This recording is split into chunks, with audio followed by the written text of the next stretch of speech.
to do. He provides position versatility as well with his route running ability. But we watched him at Texas last year, and his ability to go get the deep ball was the thing that stood out to me. We're going to see yards after the catch from Matthew Golden. You can move him into the slot, and you can watch him win in one-on-one scenarios, but it's going to be able to take the top off the defense, much like we've seen Christian Watson do.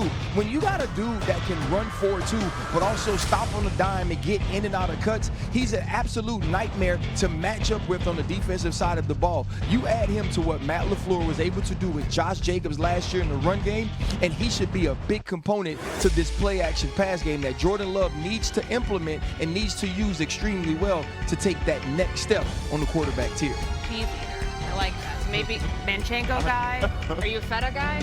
Buddha? Yeah, a little provolone is usually my go-to. All right, we're going to find out what Matthew Golden's cheese of choice is this season. Cheese. Provolone is a very bougie cheese. Let's go like American. Well, are you surprised? This is simple. Only the American highest class over here. Highest class cheese. We'll find out what kind of cheese Matthew Golden likes. Meanwhile, the Chargers were the first team to head to training camp and got big news after their first practice when wide receiver Mike Williams announced his retirement on Thursday. Williams played the first 7 seasons of his career in LA before spending last year with the Jets and Steelers before re-signing with the Chargers in March.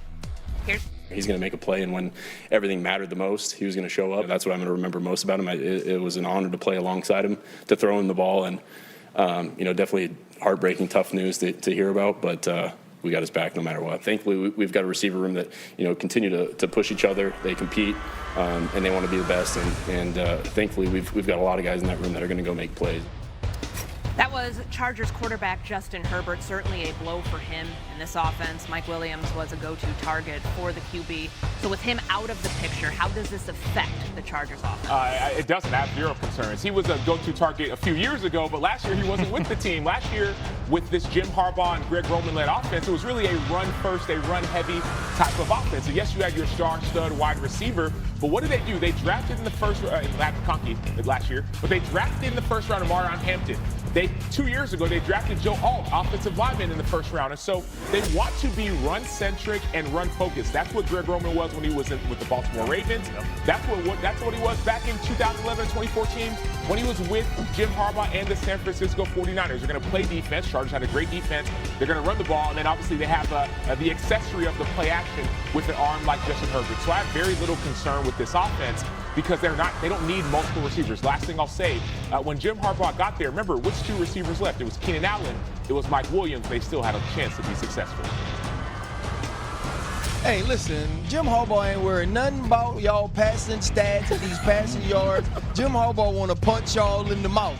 And that's the reason he went out and drafted Hampton. That's the reason he brought in Najee Harris as the number 2 guy as Omarion Hampton gets acclimated to this offense. But we watched him go to the Super Bowl in his second year with the San Francisco 49ers. And that's the type of jump you're expecting to see from this year's Chargers. Justin Herbert has to become a guy that we can count on in the big games, in the big moment. You do that by having a great run game, by having protection, and then getting into the play action pass with Ladd McConkey, who we don't talk about enough as one of those rookies that was a huge upgrade at his position. I love to see what this team has done. I love to see the way that they're moving and building a team in Coach Harbaugh's image, and this is the year that we should see it come to fruition on the field. RC, I know the Chargers and Harbaugh want to run the ball, but they do have a Ferrari at quarterback, so I do sense that they want to at least expand their vertical passing game a little bit, keep defenses honest. So Ladd McConkey, he showed he can work the middle of the field. They need more with a vertical threat. They got Quentin Johnston, who's been up and down. They still like him. They drafted Trey Harris. They're really high on him. They think he can be more of a complete receiver than he was at Ole Miss. And you got Keenan Allen is still out there. He would love to play on the West Coast. So a reunion to me feels, if not unlikely, at least possible. But not necessary. If I could just say not necessary. Yeah. RC, you made the point about this Jim Harbaugh-led team back in 2012. I played for the Cardinals at that time. I played this team twice a year, every year. I don't remember many receivers. It was Michael Crabtree, and it was the running game. It was Frank Gore. It was the defense. Yeah. And so they don't need, and that's who Jim Harbaugh is. Even when he was at Michigan, they were running the ball. It wasn't with J.J. McCarthy. They weren't throwing the ball very often. And so to RC's point, it's not going to be a pass-happy type of offense. They are smash mouth. They are physical. Don't need a multitude of receivers. And listen, guys, I get it that we think Justin Herbert is a Ferrari, but sometimes Ferraris need a lot of space in order for them to get up to top speed. Jim Harbaugh is not necessarily looking for that. It's not about stretching the defense just so you can be cute or stretching the defense just so you can have the statistics. It's about making the big plays when they count most. And I think that's where Justin Herbert needs to improve. That's where Justin Herbert needs to be this fast car, needs to be this sports car, needs to be this expensive unit that allows you to win football games. It's all fine and dandy that he could throw a football through a pinhole, but make that throw in the fourth quarter with 2 minutes left and allow us to win a football game because the run game and the defense has kept us in it. Bees and cars, we've got it all here on NFL Live. To be an edge rusher or a wide receiver, Pittsburgh's T.J. Watt became the league's highest paid non-quarterback again. He agreed to a 3-year, $123 million contract extension, $108 million of that guaranteed. $41 million average per year, setting the floor for pass rushers even higher than the deal signed this offseason by Cleveland's Myles Garrett, which pays him $40 million annually. So Myles Garrett and T.J. Watt are 1 and 2 in sacks over the last 4 seasons. They are now the 2 highest paid edge rushers in the NFL. Nick Bosa got his money in 2023, but look at those other 2 names. Trey Hendrickson on that list, the 11th highest paid edge rusher by 2025 average, and Micah Parsons, try 67.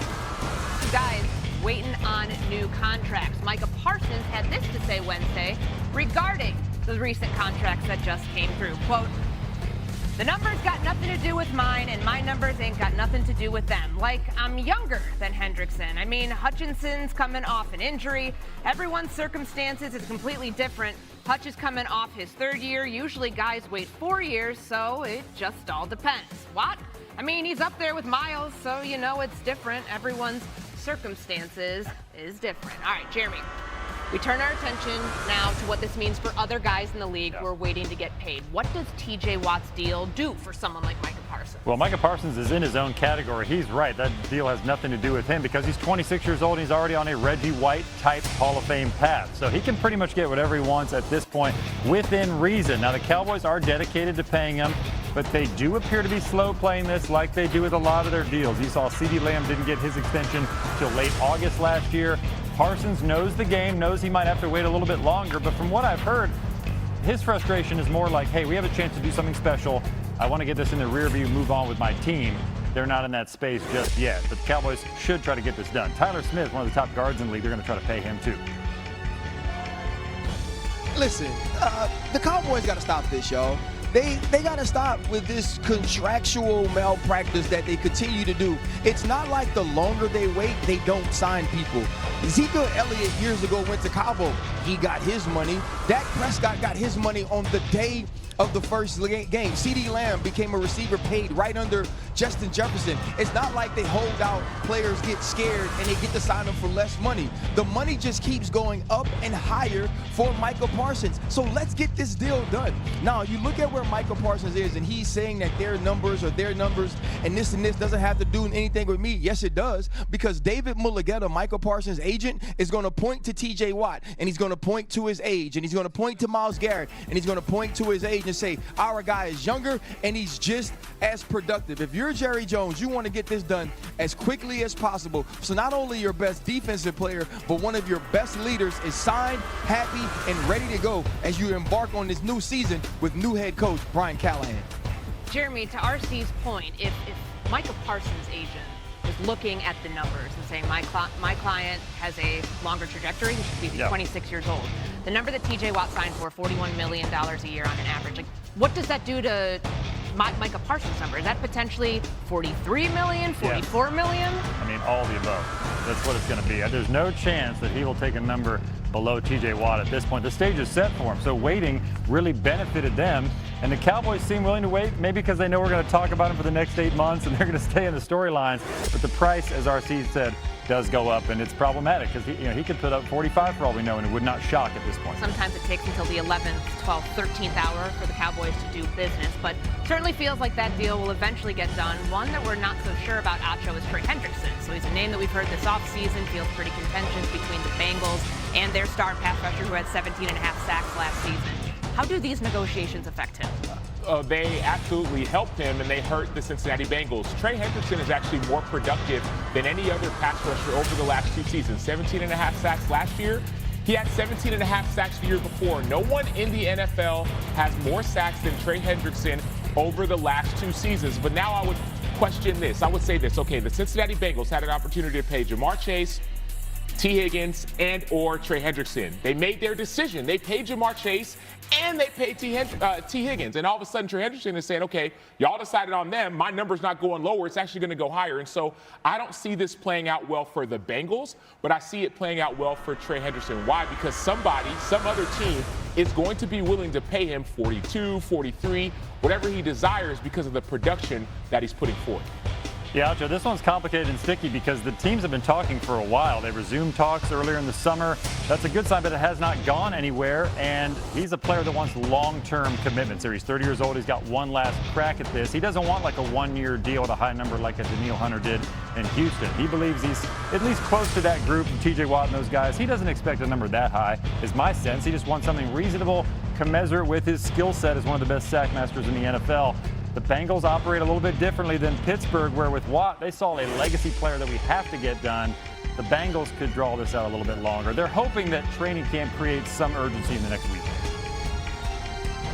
But see, though, that's the thing, right? Is Trey Hendrickson seen like Myles Garrett? Is he seen like TJ Watt? Does he seem like Michael Parsons? He's not. And I don't believe not only in his building, but in other people's building. And yes, he's highly productive. I think he's an extremely talented player, a player that's shown that success on the field. But if he was on the trading block, you know that other teams would have jumped at the chance to get Myles Garrett, which is why Myles Garrett money went to where it is. The same thing with TJ Watt. It would be the same thing with Michael Parsons. And so the conversation Trey Hendrickson has to have is the one Jeremy Fowler is talking about. Don't make me the highest paid, but put me in the top 3. Put me in the top 4 because my play say I deserve that. Will the Cincinnati Bengals step up to the plate, or what is some other team willing to give up for Trey Hendrickson while guaranteeing him that sort of money? Yeah.